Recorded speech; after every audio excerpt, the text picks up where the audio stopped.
L'accord de Paris pour le climat est accepté. À 19h30, Laurent Fabius valide l'accord sur le climat après 13 jours de négociations. En assemblée plénière, c'est l'ovation. L'accord est historique. Le projet d'accord proposé est différencié, juste, durable, dynamique, équilibré et juridiquement contraignant.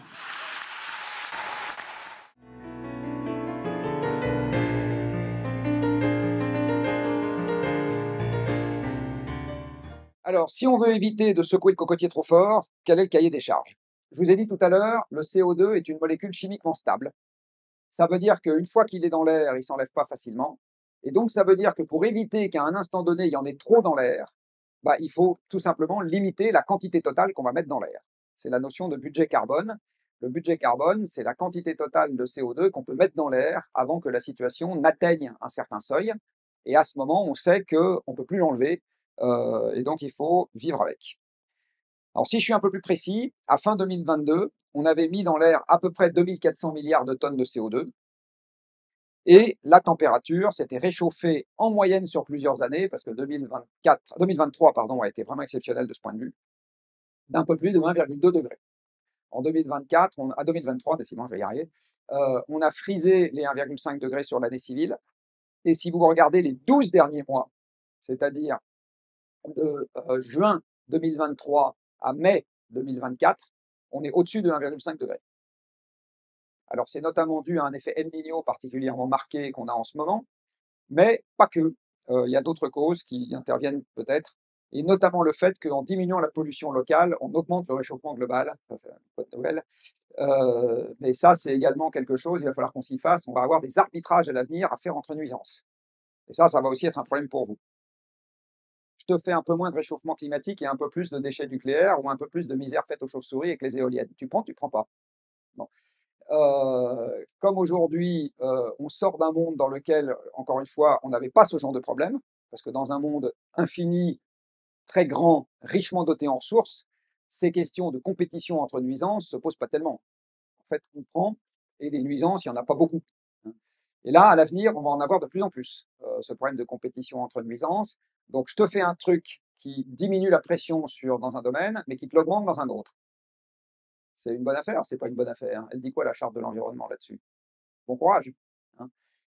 Ça va essentiellement dépendre d'ordre de grandeur. Donc, ça veut dire aussi que, pardon de sa digression, mais que vous allez nécessairement devoir vous familiariser avec les ordres de grandeur si vous voulez rendre des verdicts avec lesquels vous êtes confortable dans ce domaine-là. Parce que zigouiller une mésange et en zigouiller 1 million, c'est pas pareil. Artificialiser 1 mètre carré et en artificialiser 1 million, c'est pas pareil. Baisser les émissions à cette occasion d'une tonne de CO2 ou d'un milliard de tonnes de CO2, c'est pas pareil. Donc vous allez devoir vous familiariser avec les ordres de grandeur, sinon vous n'aurez pas les moyens de rendre des jugements fondés. Parce qu'au bout du bout, c'est une affaire d'ordre de grandeur, tout ça. Je sais bien que voler un œuf, c'est voler un bœuf, mais quand même, dans la vraie vie, entre se faire voler 1 euro et s'en faire voler 1 million, c'est quand même pas pareil. Donc, je le disais, 2400 milliards de tonnes et la température s'est réchauffée d'à peu près 1,2 degré. Si on voulait, parce que maintenant c'est quasiment mort, se limiter à 1,5, il faudrait, en théorie, qu'on limite les émissions planétaires à 3000 milliards de tonnes au total. Alors, mettons une date, 1,5 degré en 2100, ça veut dire que d'ici à 2100, on n'émet pas plus de 3000 milliards de tonnes. Mais ça, c'était l'état de l'art il y a quelques années, ce que je vous présente. En fait, maintenant, on pense que c'est plutôt 2700. Et comme on n'est pas en 2022, mais mi-2024, on n'est pas à 2400, on est plutôt à 2480. Donc, en gros, on y est quasiment au 1,5 degré. Et en fait, dans les années qui viennent, on va malheureusement franchir ce seuil. C'est-à-dire que le talon bas de l'accord de Paris, vous savez, limiter le réchauffement bien en dessous de 2 degrés et si possible à 1,5, une fois que le réchauffement sera acquis au-dessus de 1,5, il faudra reformuler cet accord, parce que de toute façon, ça sera derrière nous pour des siècles, ou au moins pour des décennies. Prenons l'exemple où on veut se limiter à 2 degrés, qui est maintenant la fourchette haute de l'objectif politique. Mais je vous rappelle qu'à 2 degrés, il y a 1 milliard de gens qui vivent dans des zones désagréables près de l'équateur. Je vous rappelle qu'à 2 degrés, tous les coraux sont morts. Donc 2 degrés, c'est un objectif politique. Ce n'est pas le seuil de l'absence de danger. C'est un chiffre qui a été sorti comme ça. D'accord ? Mais c'est très bien, à un moment, il faut un accord politique. Mais il n'a pas de correspondance dans le dossier scientifique quant au fait que c'est la valeur très exacte qui sépare un monde dans lequel tout va bien d'un monde dans lequel ça commence à être le bazar noir. C'est pas cette signification qu'ont les 2 degrés. Donc à 2 degrés, il faut se limiter à 3000 sur cette analyse-là, mais je vous dis maintenant c'est un peu plus sévère, mais prenons 3000 parce que vous allez quand même comprendre. 3000 milliards de tonnes, dont 2400 ont déjà été émises. Donc d'ici à 2100, il ne faut pas émettre plus de 3000 au total. On a déjà émis 2400, donc il reste 600 à émettre. D'accord? 600, c'est un quart de 2400. Ce qui veut dire que pour le restant du siècle, il faut émettre le quart de ce que nous avons à peu de choses près émis sur le siècle qui vient de s'écouler, avec une population en moyenne 2 à 3 fois moins nombreuse. Ça veut dire que par personne, nous avons en gros droit à quelque chose qui se balade entre le 8e et le 10e des émissions que nous avons déjà occasionnées. C'est bon? Or, je vous rappelle que les émissions, c'est nos esclaves mécaniques et que nos esclaves mécaniques, c'est notre pouvoir d'achat. Donc, vous m'avez compris, vous m'avez. Ça veut dire que l'objectif des 2 degrés, sans engendrer une contraction délibérée de l'économie mondiale, personnellement, je ne sais pas comment on fait. Il y a des gens qui disent qu'on va y arriver en mettant des éoliennes partout, et moi je leur dis oui. Enfin bon, quand je regarde les ordres de grandeur, j'ai quand même quelques doutes. Personnellement, moi je ne sais pas comment on fait. Alors si, je sais comment on fait en ayant moins de sac à main, moins de voitures, moins de mètres carrés de logement et moins de vacances. Ça, je sais. Mais en conservant le monde actuel, je ne sais pas. Je sais pas. Et ça vous explique pourquoi, jusqu'à maintenant, les COP ont accouché d'une souris. Et c'est pas juste la faute de Total et de Pouyanné. C'est pas juste sa faute. C'est la faute collective pour partie de l'ensemble de l'humanité qui est paresseuse, accumulative et attentive au sujet de statut.